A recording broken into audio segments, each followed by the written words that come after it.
I thought this could be fun, and this is something I've never done before. Take each movie and give one thing that you think is the best and one thing that you think is the worst. And what makes this fun is that you guys can play along. You can give your, and it could be a one word or just a one sentence answer. That's the best thing and the worst thing. What's cool about this too, unless you just flat out say it, nobody's really gonna know if you hate said movie or if you fully love said movie. That's kind of the fun thing about this. It's kind of a way to give the good and the bad of each movie, because I think each movie does have good and bad. Best and worst of each Halloween. Best and this is gonna be fun. I'm excited. We're gonna do them in. We'll start with ends and we'll work our way to the first movie. Okay. Halloween ends. Let's start with the best. All right. And some of these, it's going to be hard for me to only mention one thing that I love or one thing that I hate. I'm going to be tempted to list more, but I can't do that, okay? You can't do that. You got to list the absolute best thing and the absolute worst thing. I'll read you a couple of yours first. Dream Villain says cinematography. Brian says he loves Halloween Ends. I do love the cinematography too. It is really good. Corey, Erica says, Brandon says, interesting plot. See, this is fun already. Sam and Spitz were worse than Tina. I said what I said, and you were right. Oh my God. They were assholes. Ends best. Allison was awesome in there for sure. Davey Deathray says, best cinematography, worst, shoehorning Michael into the story.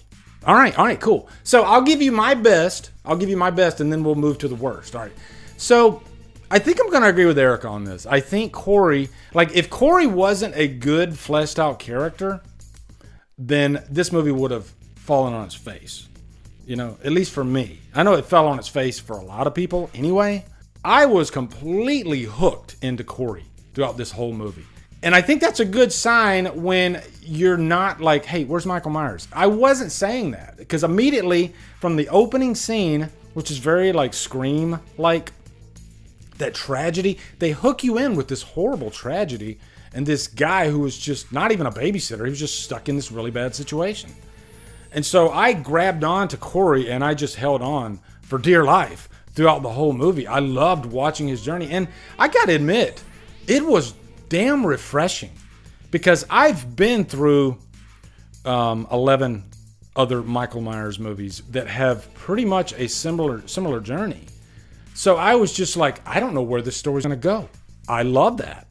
And I think that's why I love Halloween Ends. I think that's why the people that do love Halloween Ends, I think that's why they love it, because they grabbed onto Corey and they just, you know, they rode that ride the whole way through. And I could have said it a better way. But yeah, so I agree. Corey is definitely the best part for me for Ends. So the worst part, let me think about this. You guys go ahead and load up your answers for the worst part of Halloween Ends. And Corey might be the worst part for you guys. That's what makes this fun. Oh, Scott Lauderdale. Boy, did you hit a big one right there. Deceptive marketing. But I didn't watch the trailers until after I saw the movie. And I've talked about this before. That was probably the number one complaint I saw about this movie was people hated the market. The marketing alone, I think it set their expectations up for a certain movie. And when it wasn't that movie at all, I think they were like, why are they doing this Corey thing? Like, I don't care about this character. Where's my promise that they set up in the trailer? Right? That's what they were thinking. I'm not saying I agree with that, but that's what they were thinking. Now, my mindset towards that is it's Halloween.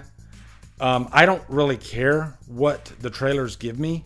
I guess I don't get my expectations too high as far as the quote unquote promise, even though it was never promised anything. They said it'll be the final confrontation between Michael and Laurie. That happened.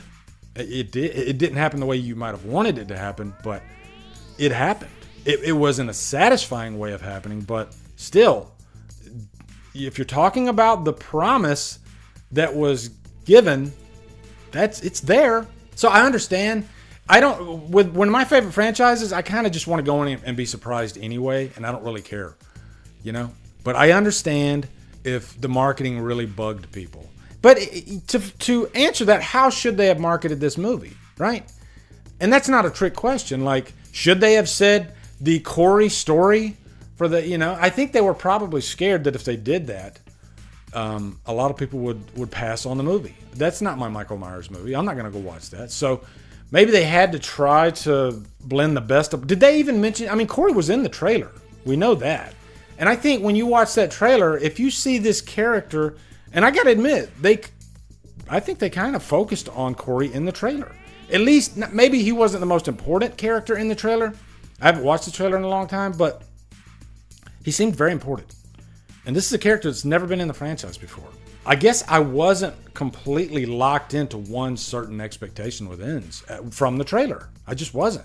So it could be, and I'm not saying you guys are wrong, but it could be a situation where maybe you're looking for a reason to hate the movie. And I'm saying you don't hate the movie, you do.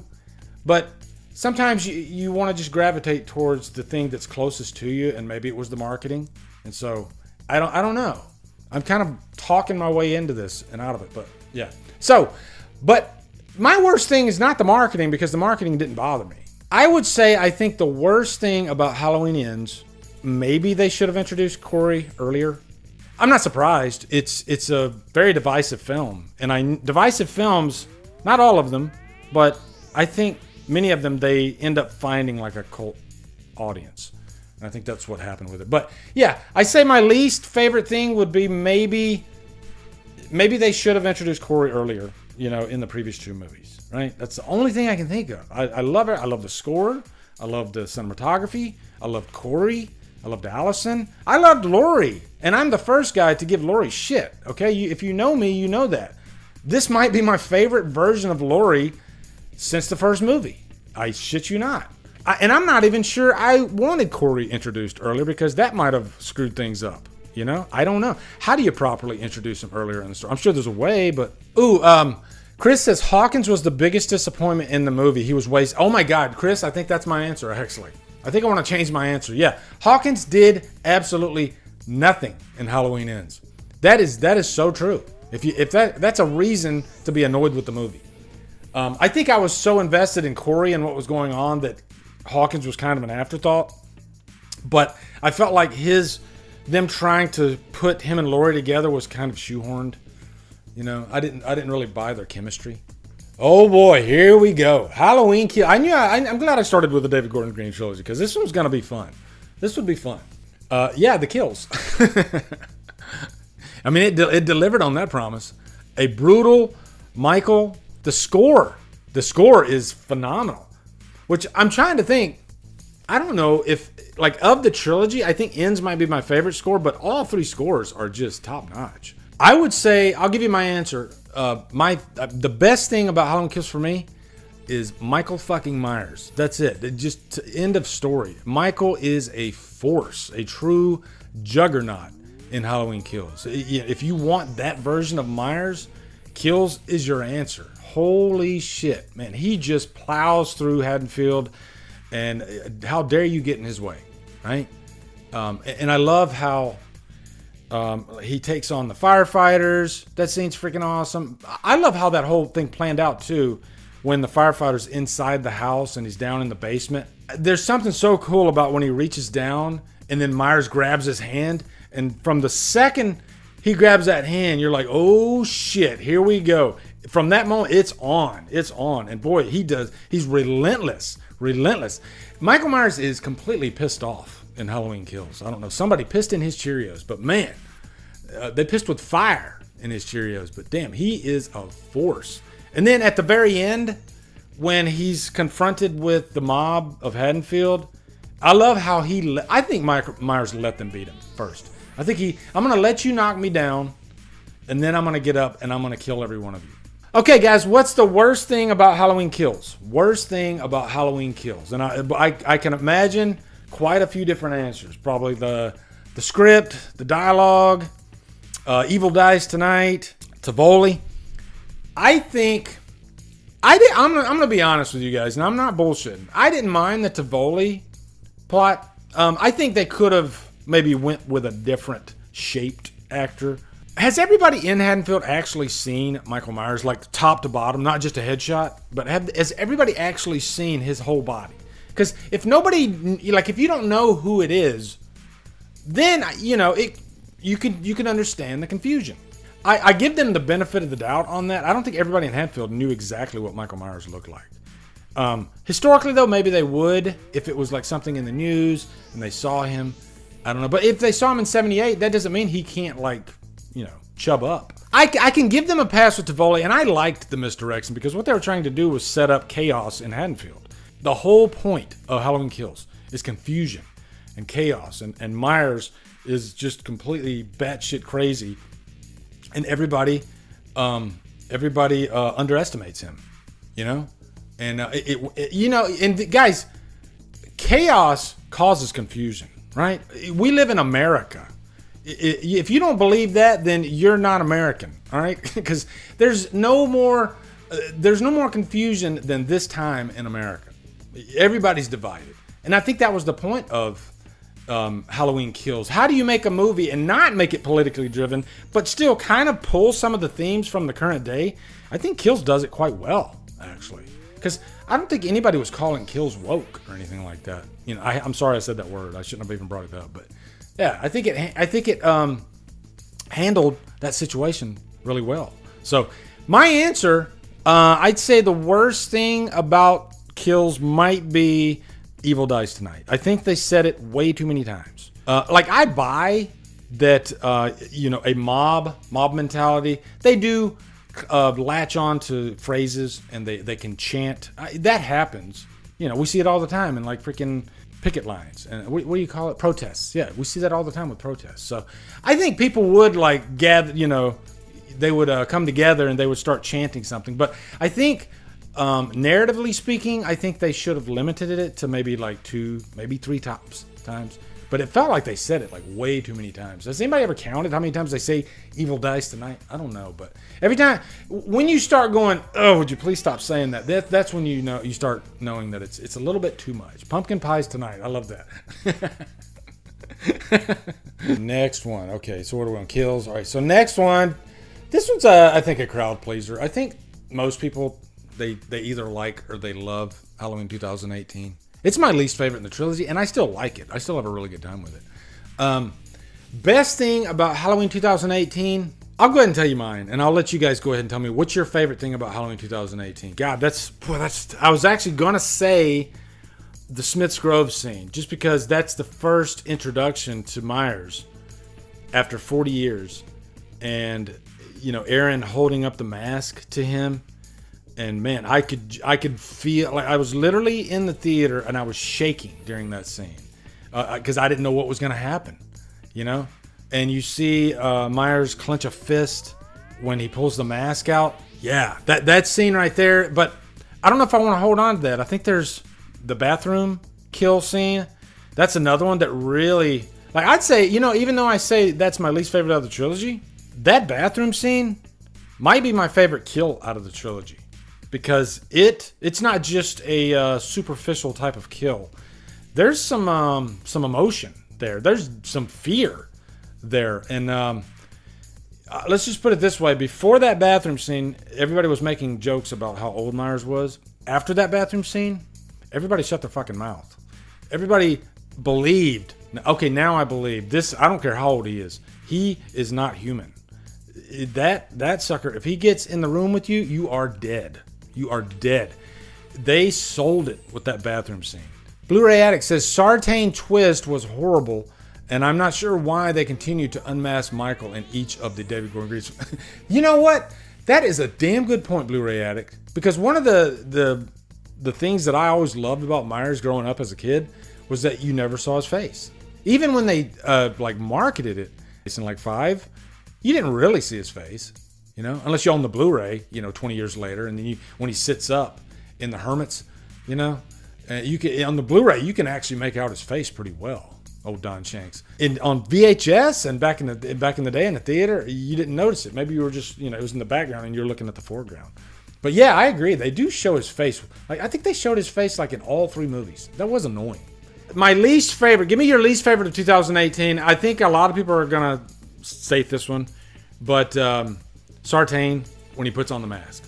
That was I don't know, when they were sitting around the writer's table, why didn't somebody say, do we really want to do that? That's kind of a really stupid idea. we get the point. He's obsessed with Myers. Do we really need him to put on the mask? I mean, I don't know. Yeah, it was a really stupid moment. I didn't like it when he put on the mask. And here's the kicker. It hurt me more than it hurt you because I loved Sartain as a character. He was kind of like the anti-Loomis. I thought that was just really cool, you know, it's almost like Bizarro Superman. We got Bizarro Loomis, right? What's Bizarro Loomis gonna do? He's gonna if Loomis goes left, Bizarro Loomis is gonna go right? So I was always curious to see and I wish Sartain would have been in all 3 movies to really send it home. I think that would have been so cool. I loved Sartain as a character, but man, they just it's just like they freaking balled him up and threw him out the fucking window at the end of the movie. Yeah, okay, we're done with him. Rob Zombie's Halloween 2. And guys, there's a meme right there. I mean, you could make some kind of meme out of that, right? Like him whispering in her ear. Somebody make a meme out of that, for God's sake. That's just begging for it. Did you know on Wednesdays you can get a Sonic Junior cheeseburger for half off? You know, something like that. That'd be great, you know? And you could run with that. You could have all kinds of different opportunities there. Devin Collins says, Myers was a fucking beast in kills. And no one can convince me that Cameron didn't get it the worst in kills. You know, Devin, that's a really good topic that I've thought about. Which character in the entire franchise got the worst beatdown? Got the worst... Like, there's cool kills, but some cool kills just, they end you like that. But I would say Cameron is a front runner for just... I mean, my God. He was... I would say that Cameron was probably paralyzed before he died. I would bet... The way he pushed his neck straight down on the banister, yeah, I think he was probably paralyzed before Michael killed him. Michael probably did him a favor, if I'm being honest. Like, Jesus. Just because, I mean, he probably couldn't move from the neck down. He would have to be. So, my least favorite thing about Rob Zombie's Halloween 2, probably Loomis. Yeah, probably Loomis. I love everything about Rob Zombie's Halloween 2. I just don't really care. But you know what? Even Loomis kind of fits in with the tone and what they're going for with Rob Zombie's Halloween 2.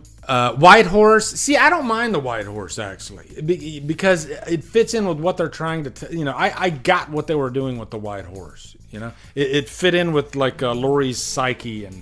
And you know, she's screwed up in the head. And her connection with...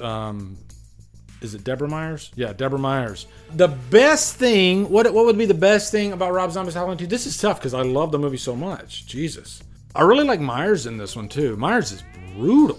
I think, you know, Scout really earned her keep in this one. Like, I didn't think Scout was nothing to write home about in the first movie, but she really brought it in the Rob Zombie's Halloween 2. It might be Jeff Daniel Phillips. Can you loan me some bones? I can't afford the new tits. Probably Annie's death scene in the director's cut. Annie's death scene is really great. But I mean, it makes you sad. Like, it's really, really sad. The whole hospital sequence is great. I don't know. There's a lot of greatness about it. And enjoy the herpes, old man. Yeah. I swear, I could watch a Halloween movie and just have Jeff Daniel Phillips do dialogue for 2 hours, and I'd be happy. He's just got, like, when he walks to the door, even when he doesn't talk, you know, he walks to the door and he flexes, you know, he does that. Rob Zombie's Halloween. My favorite thing about Rob Zombie's Halloween, I guess I would say the adult Myers section. And I know that's kind of cheating because I'm giving you a broad stroke there, but I do like the adult Myers section. The kids section, not so much. I'm trying to narrow it down for you, though. Like, is there a specific scene that I really like? Because I do think the final act, it goes on too long. You know, I think it gets to a point where you're like, okay, let's go ahead and wrap it up. And you never want to say that in a Halloween. I think Halloween series, it's known for its great final acts, right? But if it goes too long, then you're like, gee, okay, I get now. Can we end this? You know, because how many times do you have to pump the 2x4 in the ceiling? You know, do you have to do that for 5 minutes straight? You know, we get the point, right? So yeah, I think it went on way too long. Where I think the David Gordon Green trilogy, all the final acts were great. You know, they ended when they needed to end. So I guess I'll just say the adult version of Myers. You know, I think Tyler Mane was a good Myers too. Now, worst thing That's easy. That's the white trash characters. I'm sorry. I don't know. I don't know a nicer way to call it. But yeah, I just don't. You know what? I don't want white trash characters in Halloween movies. And to be fair, it's not all the way through white trash characters, okay? And I'd say it's even much to a lesser extent in the present day scenes, you know, with Lori and Annie and Linda. But boy, it starts off rough. You know, I'd even say that opening, it's probably my least favorite, even though I laugh my ass off at it every time. Bobby Digital says how Michael escapes is the worst. Well, yeah, you're probably talking about the director's cut. Yeah, that's too much. That's too much. Chris says, shut your mouth, Lee, Ronnie. See, that's the thing, too. I do love Ronnie, and I hate him. You know what I mean? It's like, I love this character. Can you please put him in a different movie? Like, I would watch a whole movie with Ronnie in like a different, like a buddy comedy or something like that. You know? And he could keep the cast on. All right. So now let's move on to Resurrection. The best thing about Resurrection. Jesus. I think the best thing for me is probably the score. And it ain't even that great of a score. Some people are going to say Freddy. You know, some people really liked Freddy in this movie. And I think you're not wrong. If you can get some kind of excitement out of Freddy, then, you know, I think if you want to watch Halloween Resurrection like it's a comedy, then Freddy might be your favorite thing about the movie. But, you know, when I'm in like a frame of mind for a Halloween movie, Freddy's kind of annoying.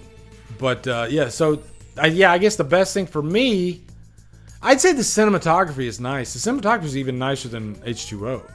You know, it's pretty nice cinematography. You know, it's a nice looking 4K for sure. And that's sad when that's the best thing you can say about a movie. Opening scene. See, even the opening scene with Lori, it felt rushed. Like, okay, we need to get Lori out of here as quick as possible so we can move on to actually what we want to do with this movie. That's what the intro to Resurrection felt like. You know, like you get mad at Lori in David Gordon Green's trilogy. Holy shit! Wait till you see Resurrection. If you watch, Michael literally hands her a check as she's falling down. You know, on her death. That's how quick she's in and out of the movie. You know, they wanted to take care of it. We got to take care of this business. Let's get her paid. Get her the hell out of here. Did I say my least favorite? What's my least favorite? Jesus. All of them. That was pretty stupid. Wow. I mean, take your pick. There's like a million horrible things about Resurrection.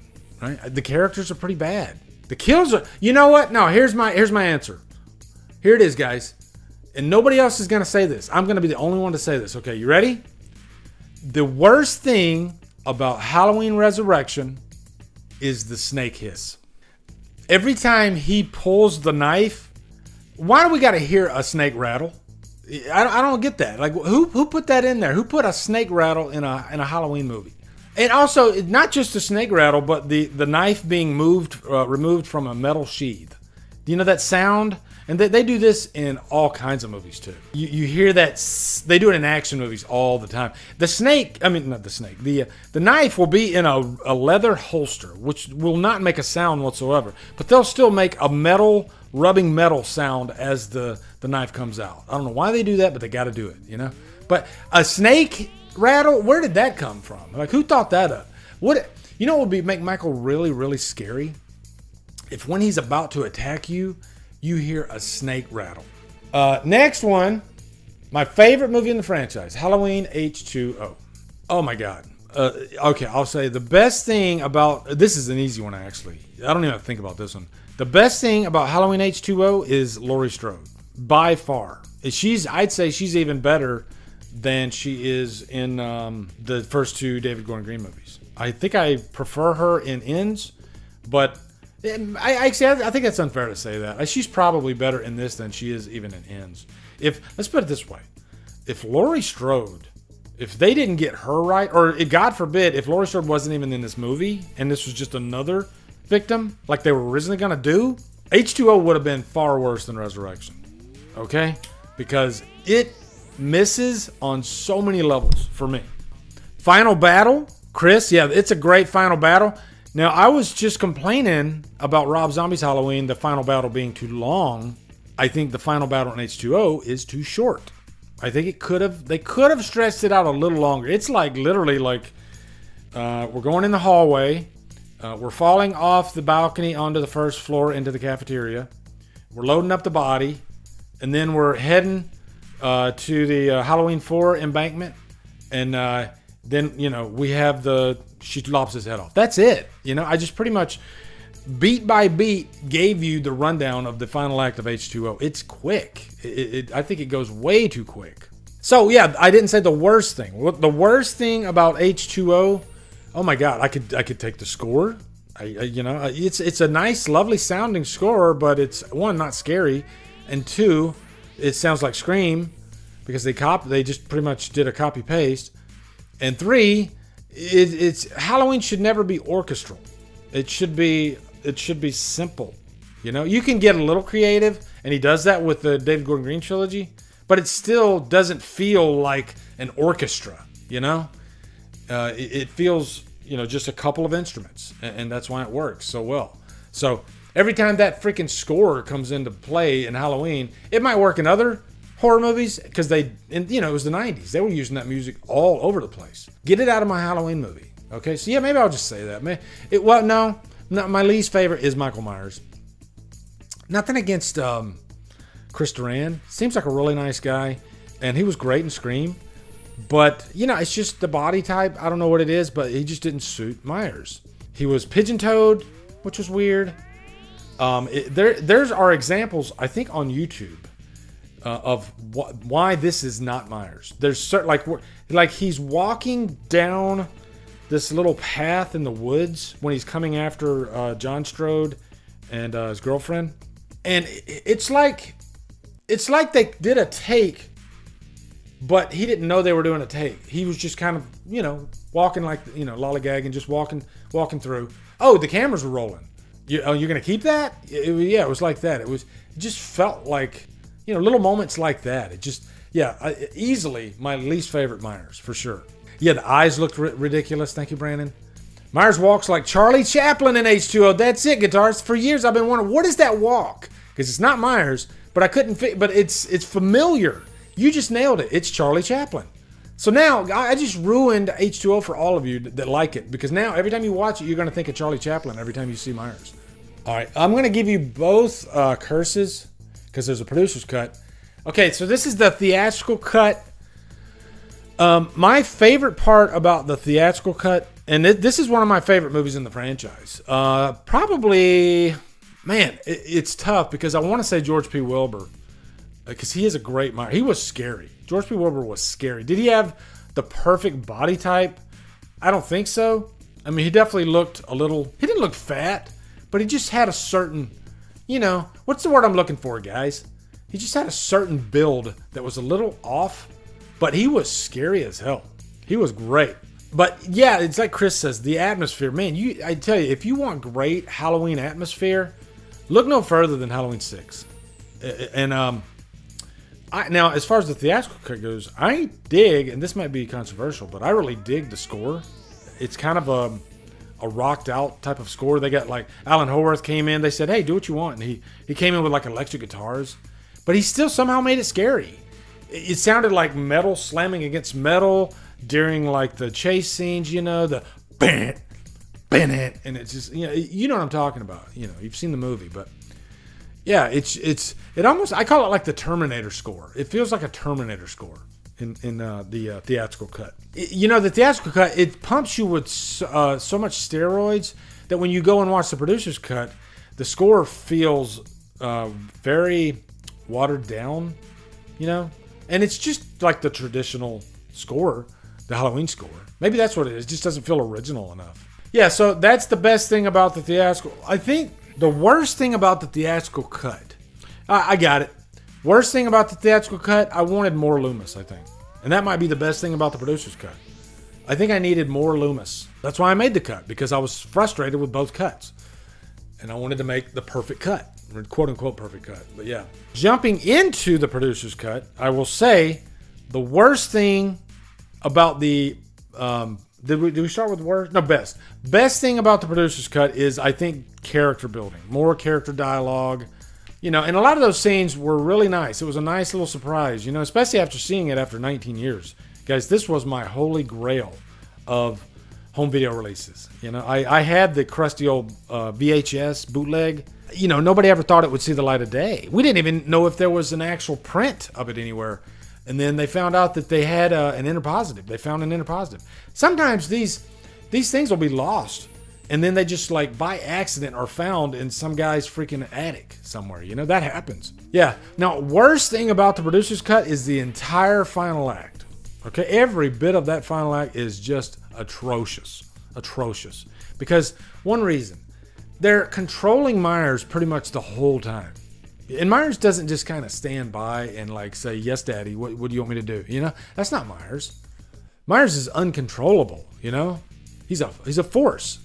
And they beat him with rocks. It was really a dumb third act. So I can see why they went in over a weekend and reshot the entire third act, you know? And I think they did it behind the producer's back. People give Joe Chappelle a lot of crap, but I like that he's not afraid to make a decision. He wasn't a yes man, you know, at least to that extent. I mean, he changed the final act of the movie behind the producer's back. Most directors aren't going to take that kind of risk, but he did. And you know what? I think we got the better cut out of the movie, if I'm being honest.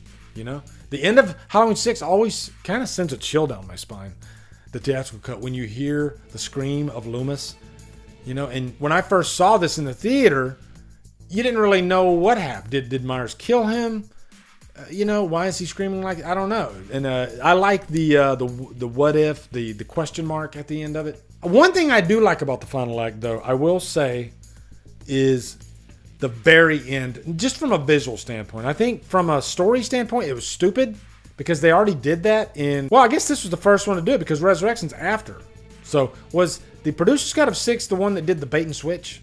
Was that the first one to do that? I think it was. So I guess I got to give it credit. I did like the bait and switch there, but everything before the bait and switch was really stupid. So, oh boy, here we go. Halloween 5. Halloween 5. This is like my, I guess this would be my guilty pleasure movie because I love this movie to death. But if you tell me, you know, that it's got like 8,000 problems, I can't argue with you. You're right. But man, I have a blast with it.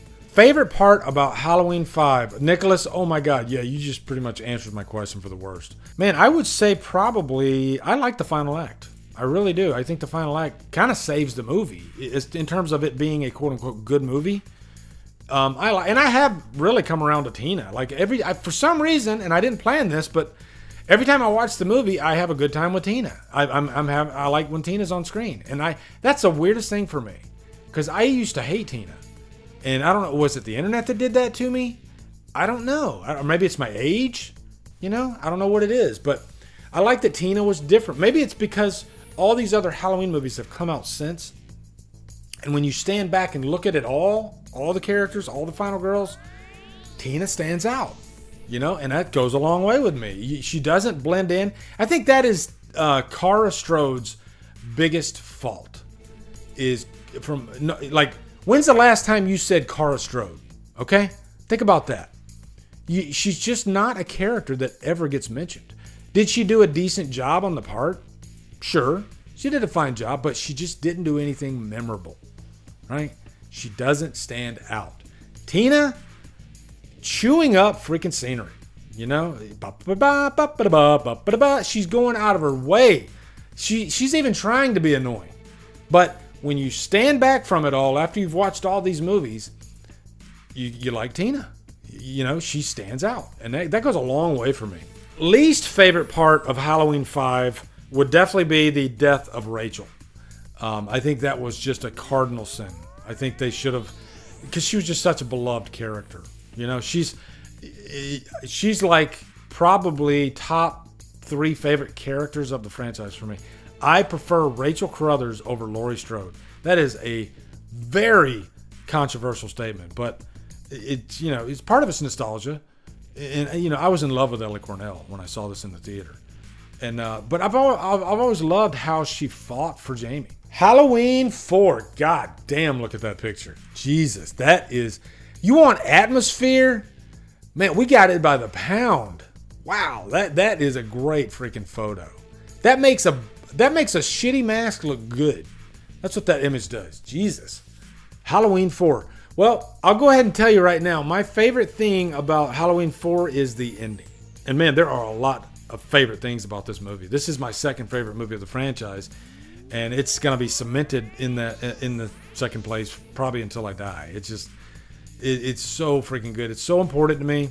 But the ending is so important because it scared the living shit out of me. Like, literally scared me to death. I can't really say. There's been a few moments in the franchise that sent a chill, like the bathroom scene in 2018. I mean, nightmares. Like, it really screwed me up for quite a while. That I was not prepared for that ending. And I was 15 at the time. So if I watched that today, it probably wouldn't do much. But back then, yeah, it messed me up. It messed the whole audience. There was just a massive gasp in the theater when it happened. Richard Strange says, best of 4 beginning, bandaged up, and ending. Yeah. The bandage. I love the bandage sequence. That whole section is really cool. The thumb and the forehead. Guys, do you know, I always forget, did they get a guy that like lost his thumb for that part? Because sometimes they'll do that. They'll get somebody that's like lost an appendage or something like that. So yeah, I guess the worst is definitely the mask, because there's nothing outside of the mask that is bad in this movie. To me, I love every single frame of Halloween 4. It is just, I was just talking about tried and true slashers. You know, the slasher movie that has all the boxes checked. It's got everything you want in a great slasher movie. This pretty much has it. Pretty much has it. You know, it doesn't have the full-blown nudity, but it comes damn close with Kelly Maker. At least it's what's the word I'm looking for? It gets you, it's titillating, okay? It is titillating. All right, here we go. Speaking of Halloween 3, there you go. Halloween 3, Season of the Witch. Guys, when this movie first came out, everybody loved it. They thought it was the bee's knees, guys. They thought this was one of the greatest freaking horror movies, not only in the Halloween franchise, but of all time. They couldn't get enough of this movie. But all you heard was like crickets. You know, you couldn't really hear anything outside your door because there was no internet. You know, can you imagine if there was internet back then? Can you imagine if Halloween 3 came out today? I think it would have been worse than Halloween Ends, if I'm being honest. I think it would have been. I think the outcry and the rage and the anger and the how dare you would be worse than Halloween Ends. I really do. Okay? And you bitch about marketing for Ends? Oh boy. Have I got a story to tell you. I watched Halloween 3 for 45 minutes straight thinking Michael Myers was in it. 45 minutes straight. And I was like, I'm looking at every inch of the frame. I'm looking in the top corner. I'm skinnamarink this bitch. And I can't find the guy anywhere. Sure enough, oh my God, this isn't a Michael Myers movie. It's like you ever go to a meeting that you didn't mean to go to? Like you should have went to this meeting, but you ended up going to this meeting? You know, or you were just like, the meeting was scheduled for a Thursday and you showed up on a Wednesday. That's what it was like. Come years later, everybody on the internet's saying, I love Halloween 3. It's the bee's knees. You know, I can't think of a movie better than Halloween 3. I was there from the beginning. I loved it to death. Bullshit. You know, you hated it when you first saw it. Asshole. You were just like me, don't you lie. Unless you saw it like within the last 5 years and you were already caught up on, you know, the word about it from everybody. You knew the scoop, you know, because everybody now, oh, you've never seen Halloween 3? Oh man, let me set you up, okay? You're going to get freaking Tom Atkins. He's awesome in this. Not a Michael Myers movie, okay? You're going to get Stacey Nelkin, who is just an adorable sidekick to Chalice, one of the coolest guys ever. You know, you got this guy who wants to kill every kid on the planet. What's not to love? But if you saw it back in 1980-ish, anywhere in the 80s, like me, I'm telling you right now, everybody hated this movie when it first came out. And you don't like Ends? Holy shit, you just wait, all right? Everybody's trying to front, but everybody needs to fess up, okay? All right, I forgot what I was talking about. Jesus. Okay, best part of Halloween 3. Best part of Halloween 3. It was not a good time to be a Halloween fan when Halloween 3 came out, okay? And everybody started doing kumbaya and holding hands in circles when the internet came about. You know, you got freaking Christian Hannah over there saying, Halloween 3 is the greatest Halloween movie ever made. It wasn't like that in the 80s, guys, okay? It was not like that in the 80s at all. And I love Halloween 3. Now, I've come around to it, but I had to get therapy, though, to get there. You know, it took me a while. Best thing is Tom Atkins, for sure. That's an easy answer. Tom Atkins. You can't go wrong with Tom Atkins. He is amazing. Although, Stacey Nelkin, she's right up there, too. I love Stacey Nelkin.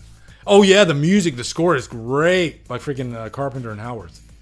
Yeah, the end, one of the best endings in the franchise. Stop it!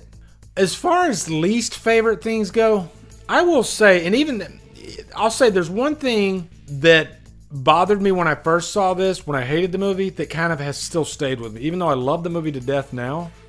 If you take off that amazing ending, you know, with the telephone, I think the final act isn't as strong as everything before it, the start and the middle.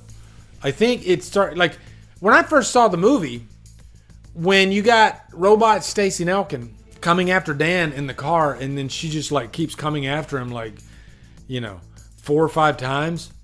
And I started getting, back then I was getting really annoyed. Now it doesn't bother me so much, but I still think that's, if I had to pick it apart, complain about anything, maybe the final act could have been tightened up a little bit. Not saying it's too long. It just feels like something's missing. I think that's what it is. It feels like something's missing with the final act. Okay? And it's still a good final act. I still like it. Guys, it's hard for me to find anything I don't like about 3. I love 3. Oh yeah, Silver Shamrock song. It's hard to get out of your head once you've heard it. They do, like, that's the Evil Dies Tonight of Halloween 3, the Silver Shamrock song. Nobody ever says that, but it's true. Let's go Halloween 2. Halloween 2. Finger in the butt. Okay, best thing about Halloween 2 is I'll say the final act. It's Time, Michael. That is Loomis giving his life for Laurie. Loomis really took charge in this movie. I'd say he might have even topped himself from the first movie. This might be my favorite version of Loomis. You know, Dick Warlock was a great Myers. A particular moment when the chase is on, you know, that music, man. Oh, I love that music. But when Laurie's going into the elevator, you know, they're downstairs, I think in the basement, and he's coming towards her just nice and slow. Yeah, that's a great moment. That's tension. You don't always have tension to that level, but yeah. He was giving her the Halloween goose. Oh, yeah. Oh, Bud, too. You got to mention Bud. Bud's song in the break room. Yeah.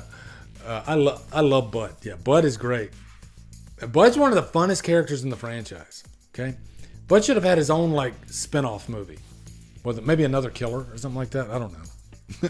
He's just kind of hanging out in other, like, slasher movies. That'd be cool. Bud could be like the thread between all slasher movies. Tying them all together. Put Bud in like a Friday movie. Hell yeah.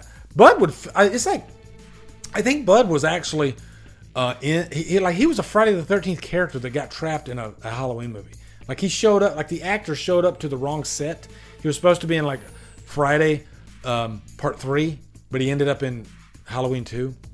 Or I guess that'd be Friday part 2. Yeah, because that's 81. Oh yeah. So worst thing about Halloween 2, I think just comatose Laurie. It's like they didn't know what to do with her for like a good 30 minutes of the movie. And she's just kind of laying there in the bed, and you'd have Jimmy checking on her, getting her a Coke. Nothing really going on in the middle of the movie. Myers kind of just roaming. I'd say right now, it's a worse version of the movie, but pacing-wise, the TV cut of Halloween 2, I think, is better paced. Everything else is much worse. Like it's one of the craziest edited movies I've ever seen, like for a TV show. Like I guarantee you, the editor that had to do the TV cut was high as a kite on cocaine, or maybe he had never seen the movie and they just gave him the footage. They didn't even tell him which order it went in. I don't know, because it's all over the place. Last one, here we go. Halloween 1978. The best, and I'm going to predict the worst. What you guys said that's the worst about this movie? I think a few of you will mention it, but we'll start with the best. You know, it's weird. Like, it's my favorite movie, but it's probably not my favorite final act. I know it's not my favorite final act. There are characters that I probably like better than these characters, but I think it's the sum of the parts. You know what I mean? I think it's John Carpenter. John Carpenter is my favorite part of this movie. I just figured it out. It's his direction. It's seamless. You know, it's just perfectly directed. But if I had to give you a second answer, it would be simplicity. I love the simplicity of this movie and how you can theorize all these different things because there's just a lot of space in Halloween. You know, to come up with, even Rob Zombie said that when he was doing Halloween, the reason he did the remake was because of all the space to play around. Maybe that's a lesson in why there's space and why simple is the best. Because when you start playing around and trying different things, I think there's more of a chance for it to fail than succeed. You know, there's a reason it's probably one of the most watched horror movies of all time.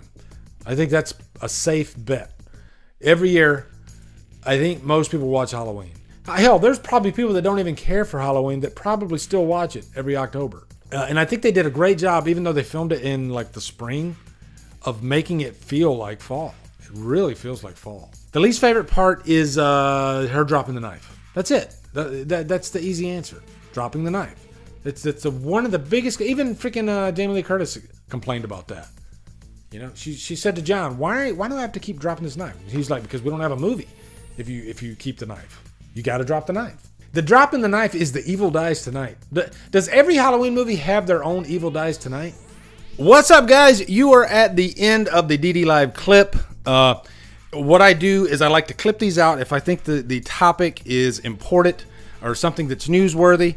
So thank you for watching, and if you want to watch more, you can go over here, you can go over here, click on one of those, and hopefully I can do this for 20 seconds, which I think I did. Okay, so yeah, thanks for watching, guys.